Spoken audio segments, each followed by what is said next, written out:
Hello students, this is Madhusudan Goyal and welcome to the Apna school.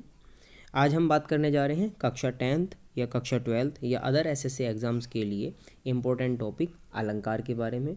जो कोई भी आपका या तो यूपी का आपका कोई भी एग्ज़ाम हो जिसके अंदर हिंदी के पेपर के अंदर आपसे जो 2 से 4 नंबर का पूछा जाता है अलंकार। तो आज हम बात करने वाले हैं कि अलंकार किसे कहते हैं, कितने प्रकार के होते हैं अलंकार, इसमें जो आपके जो शब्दालंकार और अर्थालंकार हैं उनके कौन कौन से प्रकार हैं, उनको हम किस प्रकार से अगर हम बोर्ड एग्जाम्स में लिख के आ रहे हैं तो किस तरह से हम उनके उदाहरण लिख के आएँ, उनके किस तरह से हम परिभाषाएं लिख के आएँ और उनको बहुत ही आसान तरीके से आज हम सीख रहे होंगे। तो मैं आशा करता हूँ आपको आज का ये सेशन जो है बहुत ही अच्छा सा लगेगा, बढ़िया लगेगा। तो चलिए स्टार्ट करते हैं। तो बेटा अगर मैं अलंकार के बारे में बात करूं कि अलंकार शब्द कहाँ से बना है, तो अलंकार जिसको हम इंग्लिश में ऑर्नामेंट बोलते हैं, इस शब्द की उत्पत्ति अलम्ब धातु से हुई है।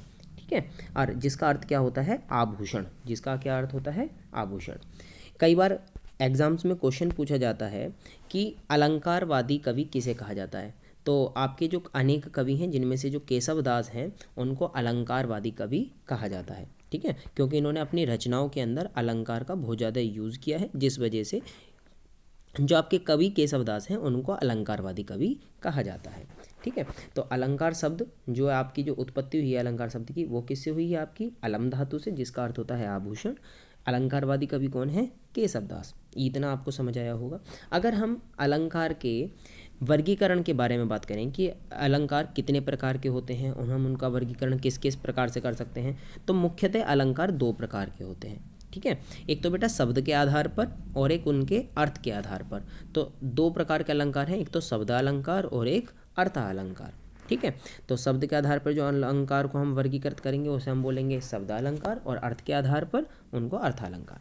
ठीक है, चलिए तो नंबर 1 सबसे पहले हम बात करते हैं इसके अंदर शब्दालंकार कौन कौन से हैं। ठीक है, तो हमारा जो सबसे मेन इसके अंदर जो आपका जो शब्दालंकार के अंदर जो मेन जो आपके अलंकार आते हैं उसमें सबसे नंबर 1 पे आता है बेटा आपका अनुप्रास अलंकार, नंबर 2 पे आता है यमक अलंकार और नंबर 3 पे आता है आपका श्लेष अलंकार।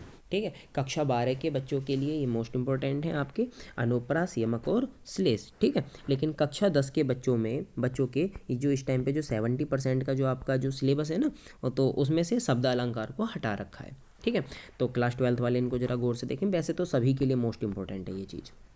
तो बेटा शब्दालंकार 3 प्रकार के होते हैं, अनुप्रास अलंकार, यमक अलंकार और श्लेष अलंकार। ठीक है, और वहीं पे अगर मैं अर्थालंकार के बारे में बात करूं तो अर्थ के आधार पर अलंकार को कितने वर्गों में वर्गीकृत किया गया, 3, उपमा, रूपक और उत्प्रेक्षा। ठीक है, ये आपको समझ आया होगा। अब हम 1 बाय 1 हर एक चीज़ के बारे में, इसमें हर एक अलंकार के बारे में उनको उदाहरण सहित और उनका स्पष्टीकरण के बारे में बात करते हैं। तो सबसे पहला आया शब्दालंकार 3 प्रकार के, अनुप्रास, यमक और श्लेष, अर्थालंकार, उपमा, रूपक और उत्प्रेक्षा।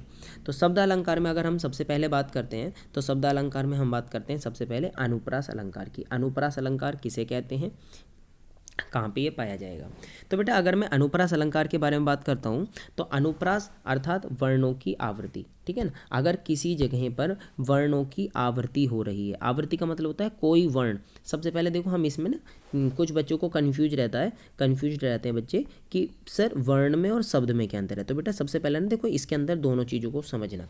ठीक है, वर्ण होते हैं आ से ज्ञातक, अ से ज्ञातक। जो आ से ज्ञातक है ना, ये हैं वर्ण, जिनको हम 2 भागों में बांट सकते हैं, स्वर और व्यंजन। ठीक है, वर्ण का मतलब समझ में आया। जैसे अगर मैं कह रहा हूँ कै कबूतर, ये जो कै है, ये कै क्या है, वर्ण।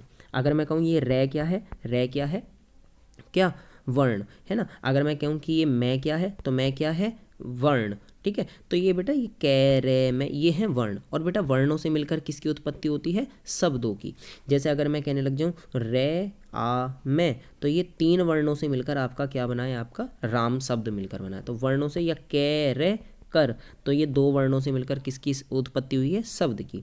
तो सबसे पहले वर्ण, वर्ण के बाद आते हैं शब्द, शब्दों से मिलकर क्या बनते हैं, वाक्य, और वाक्यों से मिलकर क्या बनते हैं आपके कोई भी पैराग्राफ या कोई कहानी वगैरह, हम जिससे हम सार्थक शब्द बना सकते हैं। तो बेटा अगर मैं बात करता हूँ अनुप्रास अलंकार के बारे में, तो सबसे पहले हमें पता होनी चाहिए थी वर्ण क्या चीज़ है। तो वर्ण आपको समझ में आ चुका होगा, है ना। तो जो भाषा की सबसे छोटी इकाई होती है बेटा वही वर्ण होती है, ठीक है। तो वर्णों की आवृत्ति को अनुप्रास कहते हैं। यदि किसी वाक्य में एक ही वर्ण बार बार बार बार आए तो उसको हम आवृत्ति कह सकते हैं, है ना। और उसकी आवृत्ति को ही क्या कहते हैं हम, अनुप्रास अलंकार। तो वर्ण की आवृत्ति को क्या कहते हैं बेटा, अनुप्रास। और जहाँ समान वर्णों की पुनरावृत्ति होती है वहाँ अनुप्रास अलंकार होता है। यदि किसी वाक्यांश में, किसी दोहे में एक ही वर्ण बार बार बार बार अगर उसकी आवृत्ति हो रही हो तो बच्चा वहाँ पे कौन सा अलंकार होगा, आपका अनुप्रास अलंकार। तो बहुत ही आसान सा है, आपको समझ आया होगा कि यदि किसी वाक्य में या जहाँ समान वर्ण की आवृत्ति बार बार हो वहाँ अनुप्रास अलंकार। देखो अब इसको अगर आप उदाहरण से समझोगे तो और जल्दी इससे समझ में आ जाएगा। तो बेटा अगर मैं अनुप्रास अलंकार के उदाहरण के बारे में बात करूं तो रघुपति राघव राजा राम, आपने ये सुना होगा रघुपति राघव राजा राम पतित पावन सीताराम। तो हमें इसके केवल शुरू का लेना है, रघुपति राघव राजा राम।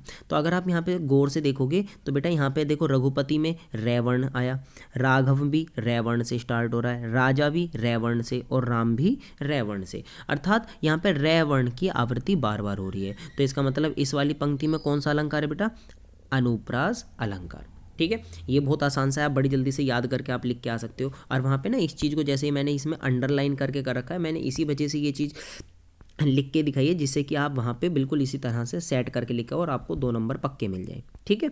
चलिए अगर मैं इसके दूसरे के बारे में बात करूँ, कुछ जगहों पे ये वाला भी देखने को मिलता है हमें, तरनी तनुजा तट तमाल तरुबर बहुछाए।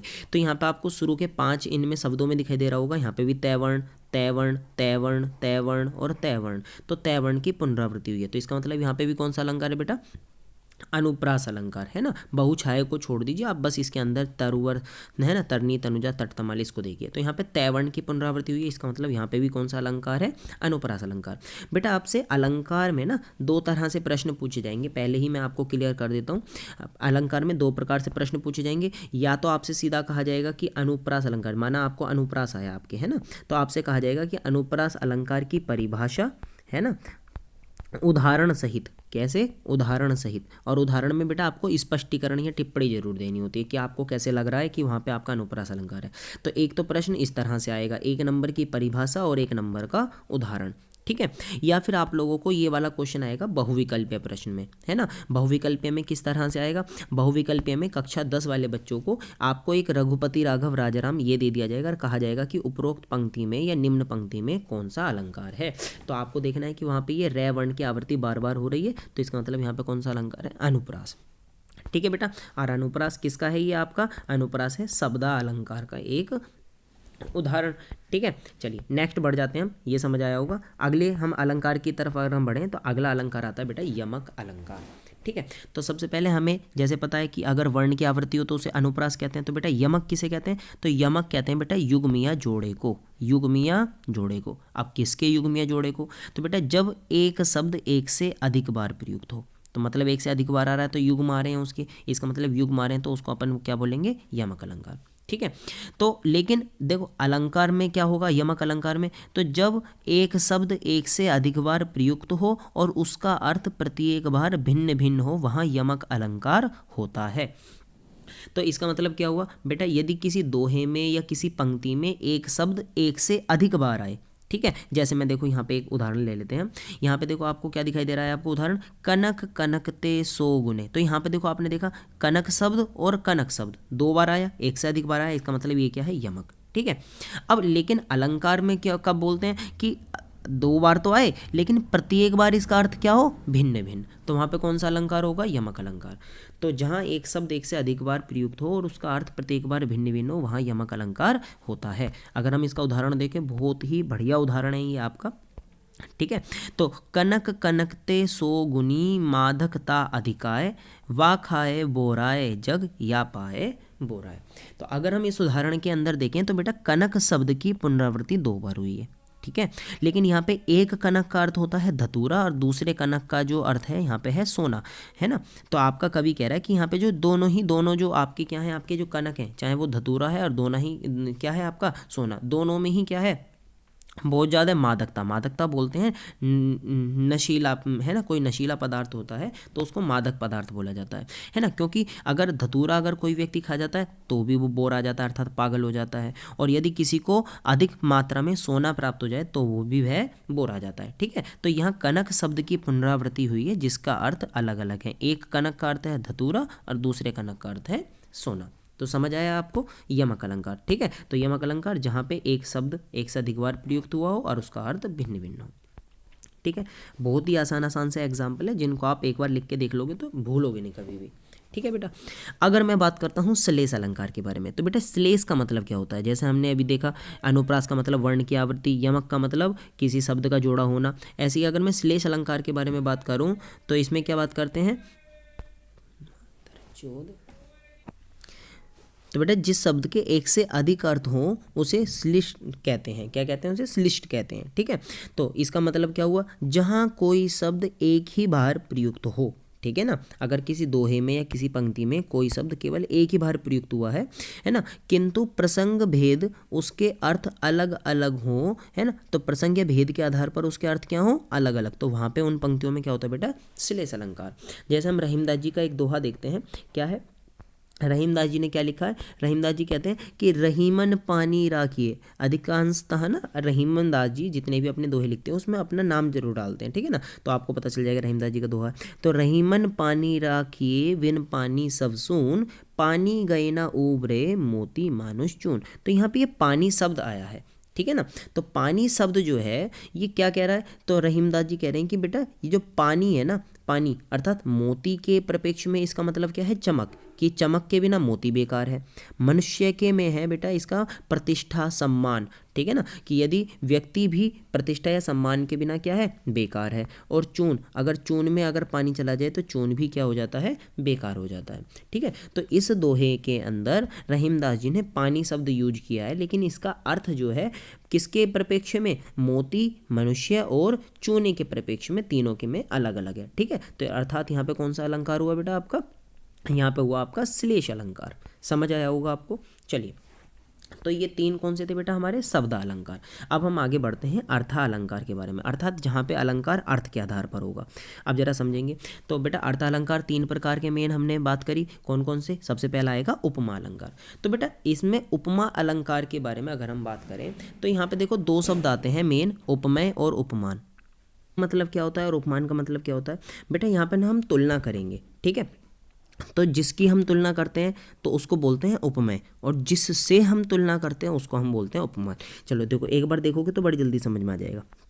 तो उपमा अलंकार के बारे में अगर हम बात करें तो उपमेय अलंकार का मतलब क्या है? ये उपमा का मतलब क्या होता है? तो बेटा उपमा का मतलब होता है सादृश्य या समानता। ठीक है ना, तो जहाँ पर उपमेय की उपमान से समान धर्म, समान धर्म का मतलब होता है किसी गुण के आधार पर, है ना, या गुण के आधार पर समानता या तुलना की जाए, वहाँ उपमा अलंकार होता है। तो उपमेय की तुलना कर रहे हैं, उपमान से कर रहे हैं, और किसी समान गुण धर्म के आधार पर कर रहे हैं। ठीक है, तो वहाँ पे कौन सा अलंकार होगा? उपमेय अलंकार। देखो एक बार उदाहरण देखेंगे तो बड़ी जल्दी समझ में आ जाएगा, और बहुत ही आसान सा उदाहरण है। तो क्या उदाहरण ले रखा है बेटा? हमने ले रखा है मुख चंद्र सा सुंदर है। मुख चंद्र सा सुंदर है। तो बेटा देखो, हम मुख की तुलना कर रहे हैं, किससे कर रहे हैं? चंद्र से कर रहे हैं, और किसके आधार पर? सुंदरता के आधार पर कर रहे हैं। ठीक है ना, हम मुख को चंद्र के समान सुंदर बता रहे हैं। ठीक है, तो बेटा जिसकी तुलना की जाती है उसको क्या बोलते हैं? उपमेय। जिससे तुलना की जाती है उसको क्या बोलते हैं? उपमान। ठीक है, और जिसके आधार पर जो समान धर्म है, सुंदर है ना, तो उसे क्या बोलते हैं बेटा? आपका समान धर्म या गुण।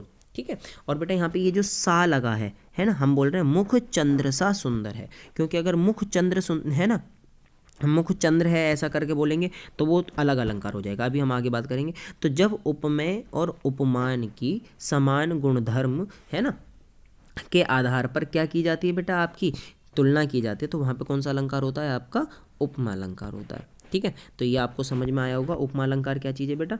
ठीक है, तो यहाँ पे बड़ा ही आसान सा आपका उदाहरण था, मुख चंद्र सा सुंदर है। तो मुख क्या है यहाँ पे? उपमेय। चंद्र क्या है आपका? उपमान। सा क्या है? सादृश्य वाचक शब्द। और सुंदर क्या है बेटा? आपका समान धर्म, जिसके आधार पर आपको लग रहा है अच्छा ये इसके समान है। ठीक है।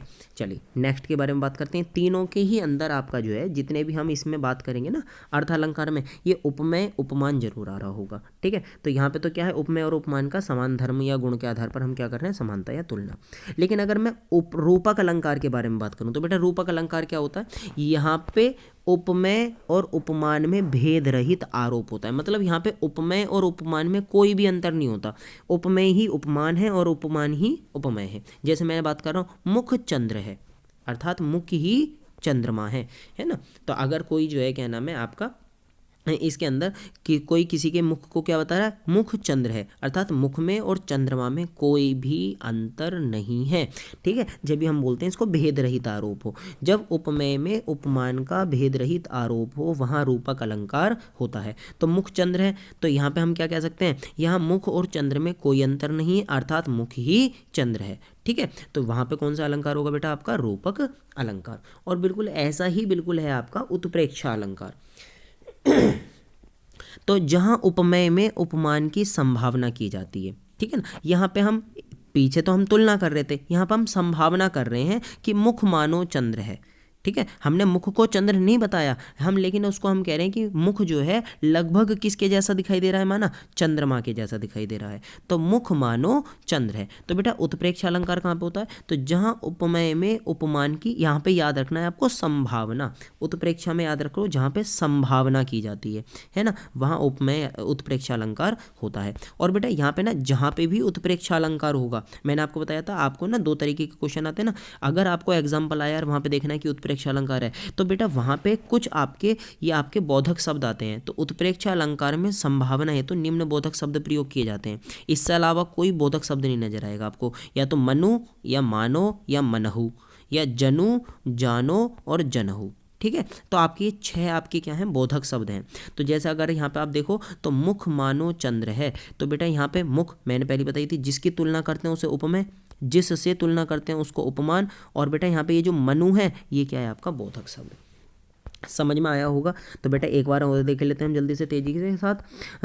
यहाँ पे अगर मैं उपमा के बारे में बात करूँ तो समान गुण या धर्म के आधार पर तुलना की जाती है इसमें, तो समान गुण या धर्म के आधार पर तुलना की जाती है, ठीक है। और अगर मैं रूपक के बारे में बात करूँ तो इसमें तो बेटा आपका उपमेय और उपमान में कोई भी अंतर होता ही नहीं, अर्थात भेद रहित आरोप होता है, ठीक है। और बेटा अगर मैं बात करता हूँ उत्प्रेक्षा अलंकार के बारे में तो इसमें उपमेय में उपमान की क्या की जाती है, आपकी संभावना। आई हो आपको ये वीडियो समझ आया होगा, ठीक है। एक बार आप लिख कर देखेंगे तो और ज़्यादा याद हो जाता है ना, वैसे तो आपको ऐसे ही याद हो गया होगा, ठीक है। तो आई होप आपको ये वीडियो बहुत अच्छा लगा हो। तो अगर आपको वीडियो अच्छा लगा है तो हमारी वीडियो को लाइक कीजिएगा, चैनल को सब्सक्राइब कीजिएगा, और जिससे कि आप हमारे साथ आगे जुड़े रहें। धन्यवाद।